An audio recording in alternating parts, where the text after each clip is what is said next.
the value of those environmental data. And I'm going to start with one of the recent projects we're working on.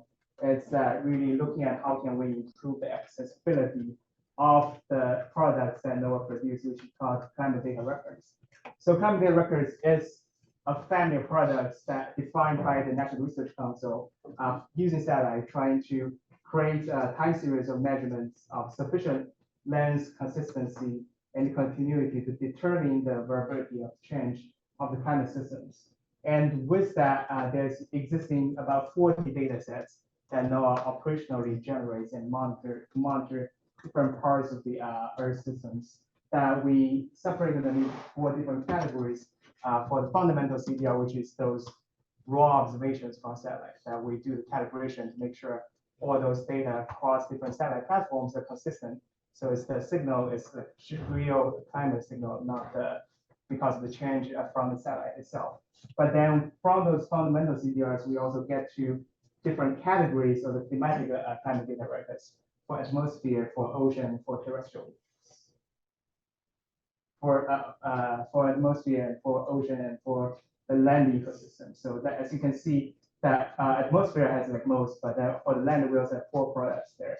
And you can directly find that on the NCES website. And with that, most of the CDRs are based on those, what we call low Earth polar altitude satellites. So those NOAA has been collecting the data since the late 1970s and early 1980s. So with that, we now have more than 40 years of data. So if we can really leveraging those long-term data, we can have a good, there's some seats over there to measure different parts of the Earth systems. And with the challenge of those using those long-term satellite data records that you really need to calibrate this information, like I said earlier, to make it as useful for those climate monitoring purposes. So make sure the signal is robust as from the climate. And when we are using when the user is using those data, then oftentimes there's you need to go online trying to search to find where the data is. So here is just an example of the precipitation data sets out of the 40 data sets. And then once you find this data, you'll go on trying to see whether you want to download the data or using a different data service to use it. And so that goes to those traditional download model for those data analysis for climate research or climate applications, where you have your data sits on a data center that's generated by some producers. And then the second step often for the users is that you will download those data to your local servers or computers and try to do the analysis. And then once you have those data, and then you try to do the analysis. So there are a lot of those that, especially when we're looking at those CDR data sets, oftentimes downloading can be quite time consuming. I would show, I think, no, one. Okay, next slide maybe. And so that oftentimes we call it the invisible door for the effective data use for the climate analysis, right? That we have on one hand, that's the data center or data archive. You have those valuable data information that you want other people to use. And then on the other side of the door, you need sufficient computing resources. You need people to understand how the data is formatted, how the data is stored, and you need to understand how you can access the data. And you also need to know exactly what this data is about in those data sets to be really for the user to be able to use those data. And though in the traditional model, the researchers often directly interact with data centers and data archives. But now in this time that we call the climate plus time, that everyone is talking about climate, but it's really looking at the impact climate may have for different aspects of it. That can be for the aviation, can be for transportation, can be for agriculture, can be for energy utilities, and all those aspects. And not everyone are those researchers who are producing those data sets themselves. And let me ask a question. Show of hands, how many of you know what NetCDF data format is? 3 or 4. So that shows the challenge oftentimes when we are trying to do the data analysis, that oftentimes those data format or those like prerequisite for people to use those data is quite high to start with doing that. And I really like this comment from the original producer or creator of the Google Earth Engine. Oops. I don't know why I keep going. It's really to maximize the outcome, minimize the output, right? That we have so many data already and products out there. How can we really maximize the value of those outputs and maximizing the outcome from those data sets? So that with some recent movements from the United Nations as well as the federal agencies across in the United States, that a movement of open science, that how can we really use the foundation principles of open science to improve the value of those data and products and research. And the year of 2023 has been designated as the year of open science, where all different federal agencies have committed to really improve the value in investing in open science and to improve the value of those like research products that anyone can have access and to use it. Right, and oftentimes when we're talking about the data, there are different aspects when we're using them for analysis applications. So the quality, the documentation, the access, and how we prepare those data. And we're talking about data science here, and we recently did a survey about asking how much time people spend on just rendering this data before they can do the analysis. So at least half of the survey respondents that they spend at least like half or even more, like 3/4 of their time on just rendering data. So if we can really provide the data services that reduce the amount of the time that users need to spend on rendering those data, that would be a big service to anyone who wants to use those data. So with all that, I'm just going to show this is the data volumes of all the climate data records that I mentioned earlier on. So there there's like at least half dozen of data sets that's more than terabytes. So if you're asking people to download the terabytes of data to their own computer and then to do analysis, oftentimes that becomes a big challenge, especially for those resource limited institutions and as well as the groups trying to look at.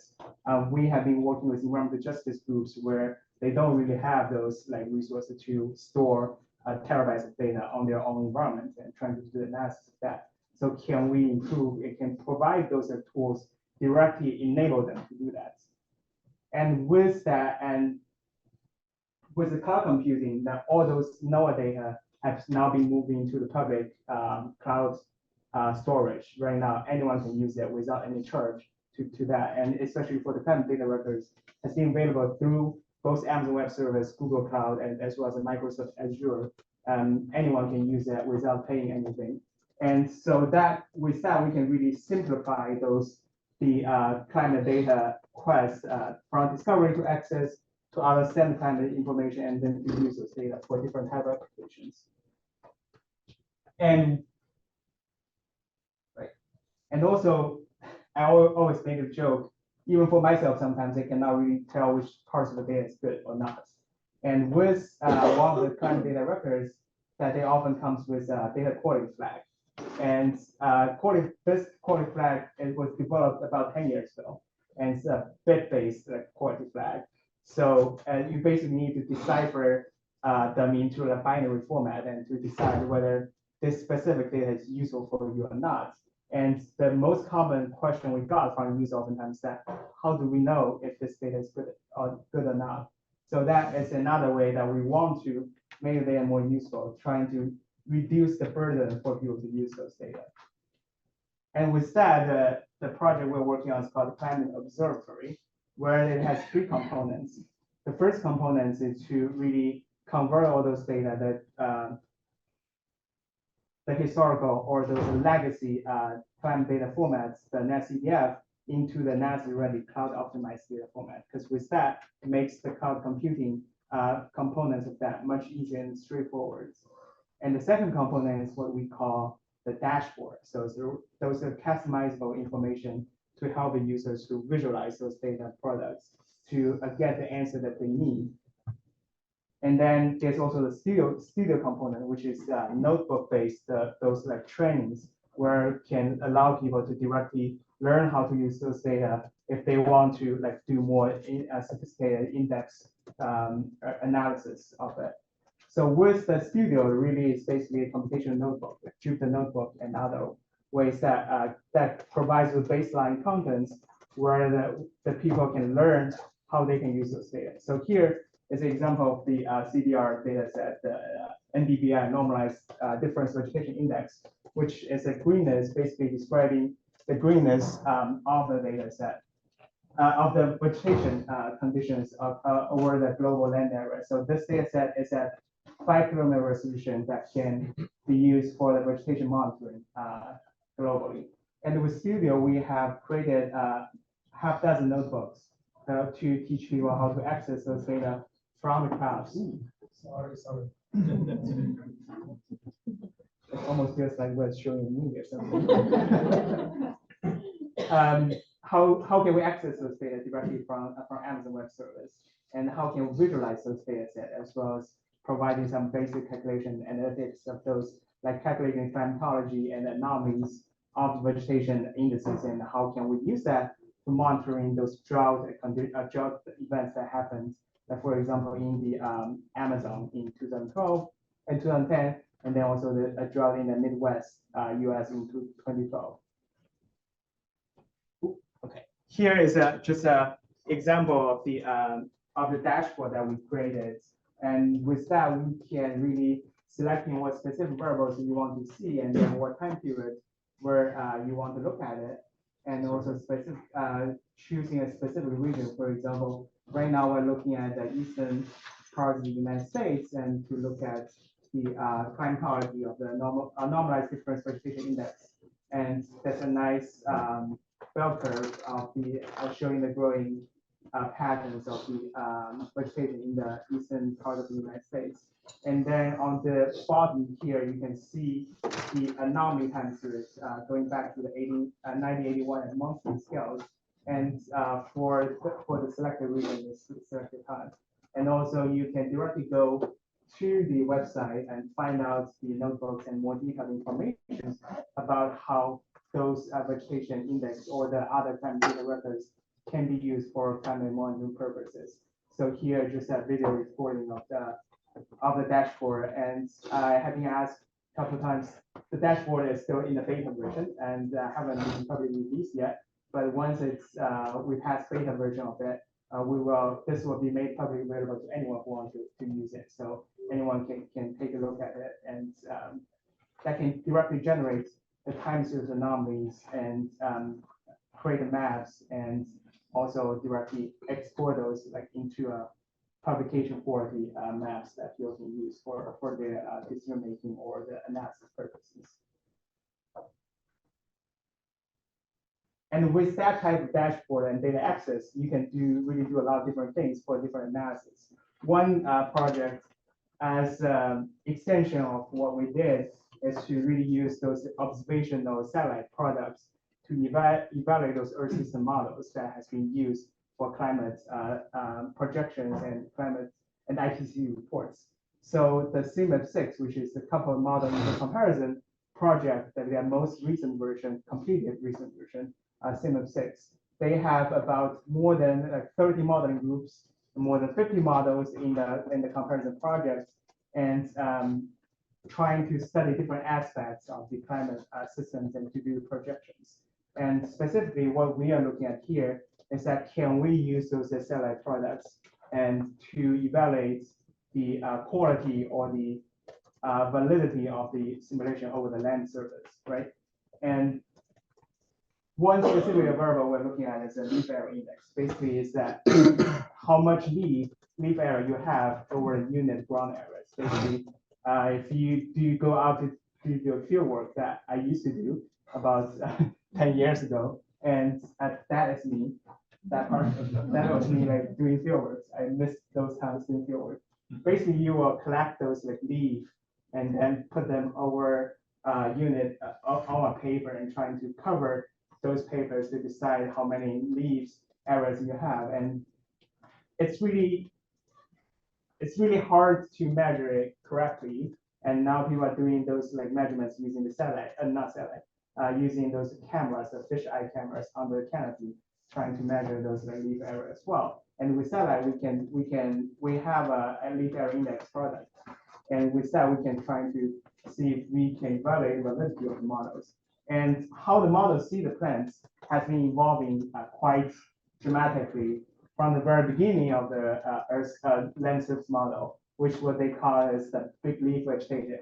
Basically, they simplify for a tree as just one tree trunk and with one big leaf, right? That's a really simplified version of vegetation, how it may be.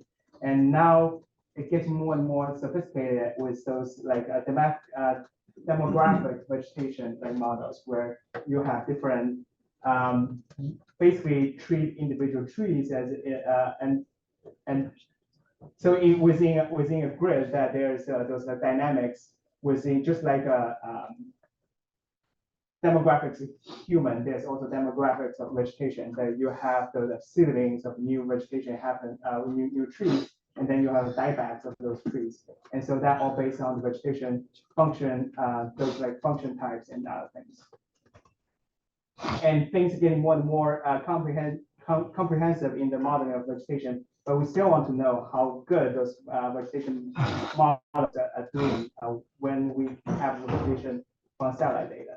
So what we did is that we use those like 40 years of records from the leaf area index CDRs that we have at NCEI, and then compare with the models from CMIP, where there are three categories: the 1 degree resolution models and 2.5 degree resolution models, as well as 5 degree models. So for the 1 degree model, you have a 26 model, and with 74 different variations of that. And with the 2.5 degrees, you have 80 models with more than 170 variations of those model simulations. With 5 degree, you have about almost 100 variations out of the 4 models. And all those data are all available on the cloud as well. So it's all both on AWS as well as Google Cloud, and anyone can have access to use it. That makes the comparison much easier and straightforward because it's really, you don't need to download all those data to your environment, and makes the comparisons much more efficient. And what we need to do is basically just to match up the satellite data and the model data, make sure they're in the same resolution, right? Because with satellite data, we are at much higher resolution compared to the model. We are at 0.05 degree, where for the model it's at 1 to like 5 degrees. So basically you need to aggregate the high resolution satellite data into the same scales with the model to do the comparisons. And with that, we can show that only take us about like 2 or 3 weeks to finish the comparisons between the model and parsing the model, and then using a satellite data to do that. So on the left side, is the global average leaf area index time series. And the shaded area are those like spread of the model simulations, where the blue line is the observations and the orange line is the mean values across all the global, all the models. And the green line is the median across all those models. And you can see that all the models are overestimating or overstimulate the leaf area index comparing to the observed information from the satellites, especially when you're looking at the 2.5 degree, the spread of the model simulation are quite wide from one leaf area index to 2.5, where the that is really widespread. So that means that the model itself have widespread and the large uncertainty. When we are comparing the anomaly, which is removing the climatology of the vegetation itself, and that shows that tells a different story. Where when we're looking at the observation, which is the blue line, and oftentimes the model, even though it has really widespread of information, but it can not fully capture those anomalies that we can see in the observation in the satellite. So that means, especially for when there's some drought event happening. So there's events happening in the early 2000s, and that signal was not fully captured by the model itself. And it has really narrow spread but the narrow spread cannot really be captured. The narrow spread did not capture the observation in itself. And when we look at 5 degrees, that is almost always underestimation of the change in the vegetation itself, in the model itself that we can see on the satellite. So that we're still talking with some modeling groups trying to figure out why is the reason where the model cannot fully capture the anomaly in observation in the vegetation conditions, and to see if this can be used to improve the vegetation modeling of the Earth systems. And here just those are quantitative measures of the comparisons between the similar model simulations and the leaf area index we have over the entire global areas. And the darker color means it's high quality model simulation, where the pale color means it's low quality model simulation. You can see there's some consistencies across for the model from the Hadley group out of the UK that they have doing generally quite well in the model simulation in the simulations of vegetation in the past. So that is one of the extension or examples that we can use with cloud computing quite easily to do the comparison between the model and the satellite observations. On the other side of the project, what we're doing is that with those data, can we try to use data-driven model to mimicking the Earth system models, right? When we're thinking about Earth system models, that often it's like hundreds of thousands of lines of code and to run a model simulation, which can take quite long to do the simulation. And oftentimes, for the time projections from the emission scenarios to the time projection, using those fully coupled Earth system models, you will have months to do the simulation for one scenario conditions. So here is in the sim 6, where it's trying to sample different emission scenarios into the future and how it may change, how the climate will respond to those like emission scenarios. And though all those gray areas are not fully sampled in those simulations, just because it's too costly to fully sample the entire emission scenarios in the future. And on the right side is that the output of the climate projections are often just the temperatures and precipitations and other physical parameters of the Earth systems. And that made us to think, can we try to find a way to emulate the Earth system models to make it much more efficient? Thinking about it a way that when you're doing the climate projection, basically your input is the greenhouse gases. So you have the carbon dioxide, you have the methane, and then you have the aerosols and as well as black carbon. And then on the right hand side, basically just the temperature, precip, and other physical parameters you want to get. So can we now, what we want to do here is trying to develop a machine learning model to mimic the Earth system models, and with the same inputs, get similar output. So, and with that, we were able to use like 3 different methods. One's random forest, one's neural network, and one's Gaussian process. And this shows the differences between the machine learning based model outputs versus the fully coupled Earth system model simulations. And you can see the spatial patterns quite well captured just by those like simple random forest and neural net or Gaussian process. So this is not even the deep learning networks. And so this is really the most like simple machine learning model you can get to do an emulation of the Earth system model, get quite reliable results. And with that, we create a benchmarking data set. So with that, anyone can just grab this benchmark data set and try to develop more comprehensive emulators. So with this emulator, we can generate the projections of the climate conditions with different emission scenarios in about an hour or so for entire 100-year records. Where for the Earth system models, you will require at least 2 to 3 months to generate the fully simulated outputs of it. So that gives us much more much higher efficiency to fully explore the entire future emission scenarios that can brings out the opportunity of something now people called digital twin. Yeah, so the data-driven simulation can really enable the digital twin. And like last year, we did a digital twin workshop. We needed to identify what's the core components of digital twin system. So basically, what a digital twin system means is that a system where you have it's a digital replica of the physical system, where you can explore different what-if scenarios when things may happen, and how can you respond to different future scenarios. Like for using the climate example, you can think about the climate adaptation as one way of using digital twin. How can we plan for different adaptation strategies, and how it affects the climate conditions, and how it affects different aspects of the social component, society components of it.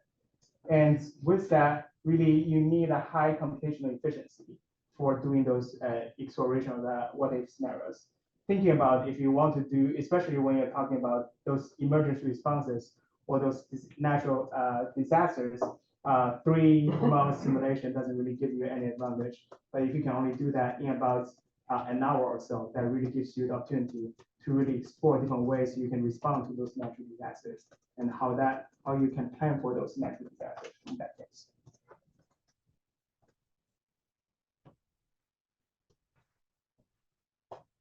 And with that, I want to say, with the NOAA collaboration, we are also supporting the NOAA Center for Artificial Intelligence. With the broad mission that NOAA has, really, AI has been used for different aspects, from the numerical weather prediction to use those the uncrewed systems for the cell drone that NOAA have been using to collecting the data over the ocean, where it has been used to so last year, NOAA actually break 3 World Guinness records with the cell drone. It goes into the center of a hurricane, and they're collecting all those data in the center of the hurricane. And so that got 3 Guinness records just because of that. And there's also the marine protected species detection. So we have the underwater acoustic data. So you can, based on the acoustic data, you can identify the species of whales in those areas, and how different individual whales are appearing in certain areas, and also the space weather prediction. So with that QR code, you can find the NOAA Center for AI's website, where we are constantly providing the coordinated development of AI in the environmental science. And we recently just had a workshop 2 weeks ago talking specifically about benchmarking, because one of the challenges of the AI development is that we are lacking of those benchmarking data sets. In the computer visions, we have those ImageNet and those really popular benchmarking data set. I see people using those benchmarks that have drive a lot of the method development, where in the environmental science side, often we are lacking of those benchmarking, and really everyone's doing their own development of methods and comparing using slightly different sets of data sets. And so if we can really generate those benchmarking data sets to support the community-based developments, and that will be much more efficient and objective in terms of the evaluation of those developments. And on another aspect of AI is that the ethical components of the with AI and machine learning. So here is a recent paper by a colleague, Amy McGovern in Oklahoma University, or University of Oklahoma, really identifying those issues, challenges using AI in the environmental science applications, especially sometimes that we have the lack of representation in the geographic areas. And here is a very nice example that NOAA has those radar systems to observe the rain precipitation and those extreme cyclones and other events. And if you overlay the footprint of this, the radar systems with the population, the demographics, you can see the radar systems significantly overrepresenting the regions with higher percentage white populations, and underrepresenting the regions where with higher percentage of the African American populations. This is, I think this is not by design, but just because when you are setting up the radar systems, you want to find the regions that can be easily set up with good infrastructure. So that often the unintended consequences that may underrepresenting the regions with less higher income regions. So that can cause problems if you're using those radar systems to develop your model. So that the model you develop cannot be trusted over the regions that where you have a lack of the representation of the data. So with the support from NASA and APU, we recently produced a report about the ethical and responsible use of AI machine learning in Earth and space environmental sciences, where right now we have op-eds going through Nature and trying to be published in the next 2 weeks.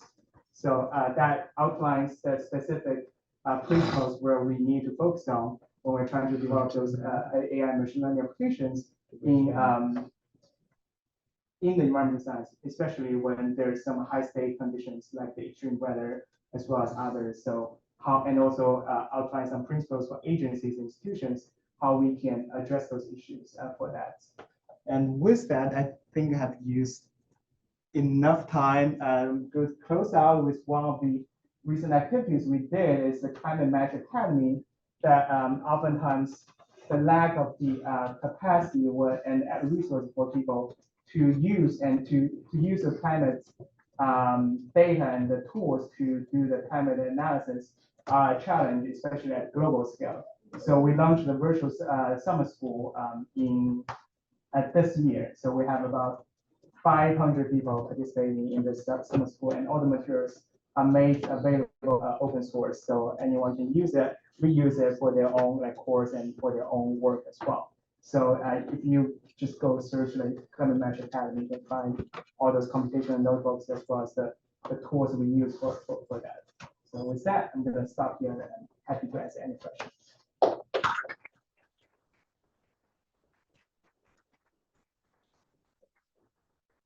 Let's entertain some questions here.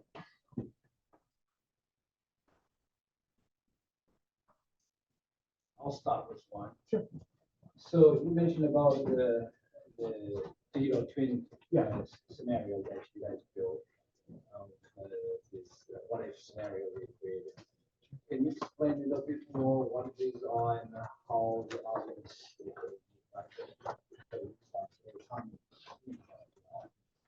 Yeah, right. I think the digital twin has been well developed in the engineering side, but it's less well developed in the earth system science side. But in about 3 years ago, European side started the initiative called the Digital Destination Earth.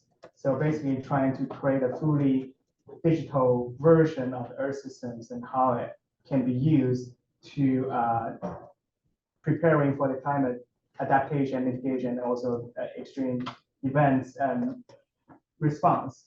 And so the idea is that if we can create a digital representation of the Earth, and then we can try to implementing different climate adaptation or mitigation strategies in the system to see what different strategy may lead to certain outcomes that can give us evidence which way is a better way to do the adaptation or mitigation. So that's one way of doing it. And with that, you really need those high efficiency of the computing to implementing those simulations and see how things respond to certain conditions. And with NVIDIA, they have something called Earth-2, which is fully machine learning driven Earth system simulation, where they can do the large ensemble of different future scenarios of the Earth may look like, and then responding. And that is something I know NVIDIA and other industries are also really interested. NASA recently invested in digital twin. NOAA is also working with private industries, developing digital twin systems for the Earth, and then trying to implement that in a more operational sense. So I guess follow up with this. If one of my students for their dissertation purpose want a couple of what if scenario, how could they plug this into their work? Right. So here, I guess there are two different answers to that. With NVIDIA, that it's really modular, so you can easily plug everything into the Earth-2 systems where you can have the access to it through their account systems. With I don't think NOAA's one allow people to directly interact with it. It's more demonstration of how the Earth system looks like. But you can always reach out to me, and then I can connect you with people who are developing specific models that can be plugged into.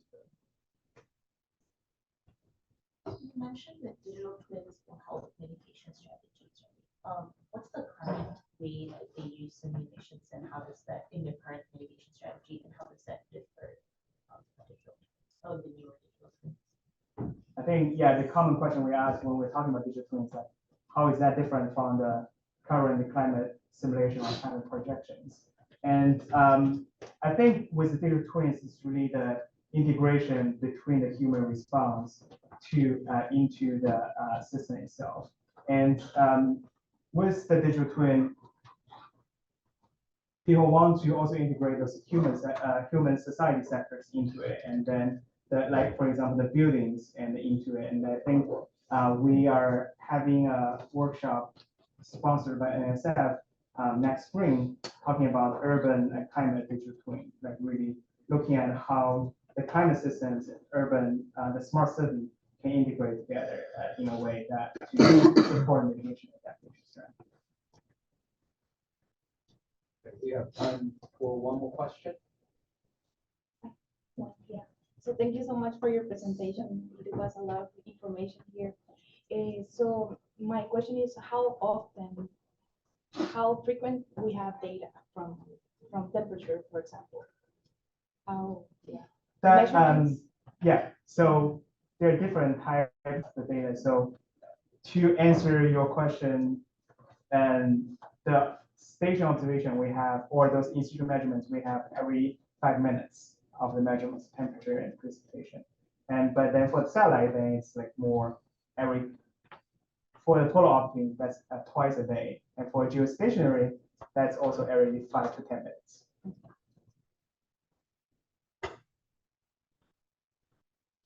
All right, well, thanks everyone for coming.